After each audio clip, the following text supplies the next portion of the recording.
Hello, data scientists. My name is Darshita, and today I would like to introduce you to a new full stack web development framework specifically built for Python developers. The goal of this open source project is to enable you to quickly create web apps using only Python. In this video, I'll show you how we can create an app within 2 minutes. But first, let's briefly discuss how this framework solves a problem relevant to students who want to build a career in data science and machine learning. So, my co founder and I have been working in this field for 5 years, both as graduate students at MIT and Columbia and in the industry. And one key pain point that we have consistently felt while either hiring or searching for a job is that there is no platform where applicants can effectively showcase their work. If you look at other industries, say design, they have platforms such as Dribbble, Behance, etc., that are specifically built to allow designers to create their portfolio and attract relevant recruiters. On the left, I have attached a snapshot from Dribbble. Notice how designers are able to display their work such that even non-designers can understand it. This is important because in almost all companies, the initial review of a profile for any job is done by HRs who are generalists. So presenting your work in a manner that they can comprehend is very beneficial. Now let's contrast this with how data scientists showcase their work. They often use GitHub, which is a great software, but it was not built with recruitment in mind. As a result, your portfolio looks something like this. If anyone wants to review your work, all they see is thousands of lines of code that even most patient recruiters will not read. So, what is the solution for this? We believe that apps are a great way to showcase your data science and machine learning work because it reaches a wider audience irrespective of their technical skills. For example, you have built a machine learning model that identifies plant species from its picture. Instead of just sharing its code, people might understand better if you have an app where they can upload a picture and view the results generated by your model. With this in mind, we have created two things: a framework the data scientists can use to create apps by using Python, the language that they already know, and Dribbble for data scientists, a platform where they can share these apps. Let us now quickly review the application that we'll be building in this video. So the objective of this app is to visualize the patterns in my reading habits. I add all the books that I read into my Goodreads account, and so for this app, I'll use their API. I have already installed the framework in my code editor, and I have launched the visual editor in localhost, which looks something like this. This is the design of the app. Notice that there is a cover image on top, there is a title followed by a search box, and two bar graphs. In the search box, I'll enter the year for which I would like to see the results in these graphs. The UI of this app will be created in the visual editor by drag and drop. When the UI is published, the app is created, and all its front-end code is auto-generated and saved in the code editor where we launched this project. Note that all of these components, image, text, charts, etc., can be modified from both code and visual editor. Once the app is finalized, we can either export it as a Docker image and self-deploy, or decide to automatically deploy in our portfolio platform. Okay, so let's get started. I'll first go into the visual editor and create the application that I just mentioned. So let me start the server. I'll close these background files. We don't need the terminal anymore. Okay, so I'll first add a flexbox, and here I'll add the cover image as I had shown earlier. Okay, so now this cover image is confined to the small area, so I'll add a little bit of padding, maybe 100 pixel in both top and bottom. Okay, Now I would like to add the title of this app. So I'll add a text block.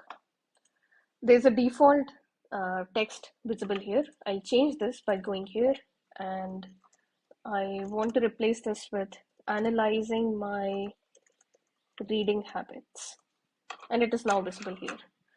I would like to apply a light formatting here, because it's the title. I want to increase the font, and I would also like to center align it and apply top padding of, let's say, 30 pixel, somewhere around that. Okay.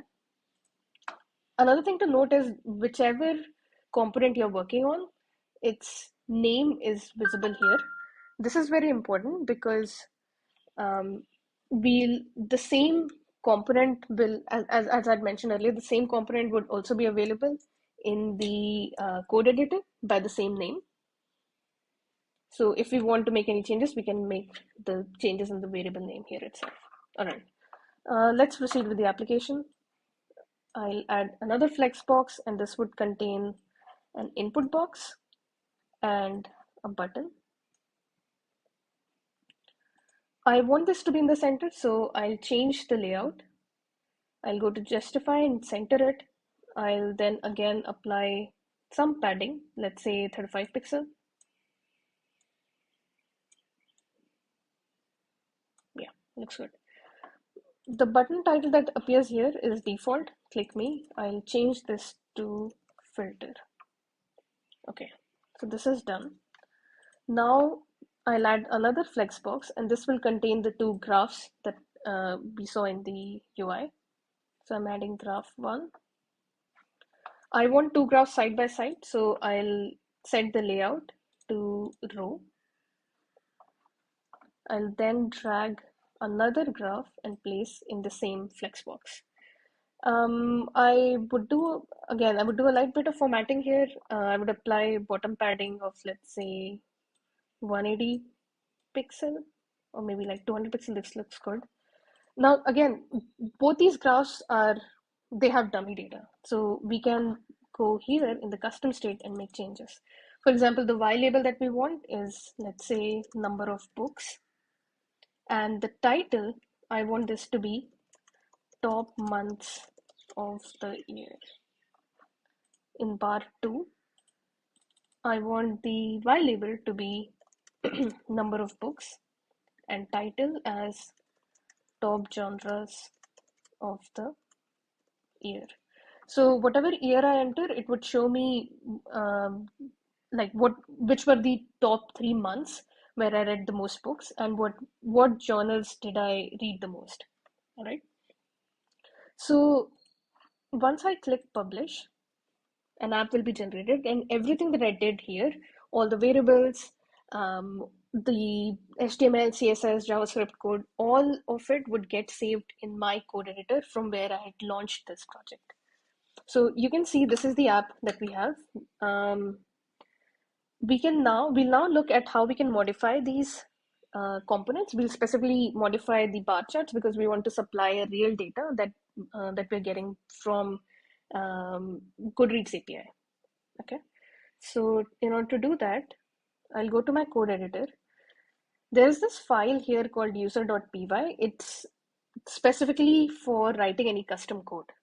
So what I'll do is, it already has the Atri framework imported. It already has the Goodreads API imported. So what I'll do here is that I want to specify that when a button is clicked, and notice that the name of the button was button one, right?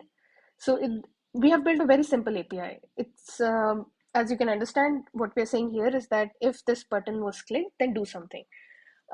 Maybe what I want to do is this. I want to extract the variable. I want to extract whatever text was input in the input box and store it in a variable called val. And I want to use this to change the title of my graphs. So you can see the variable here is bar1.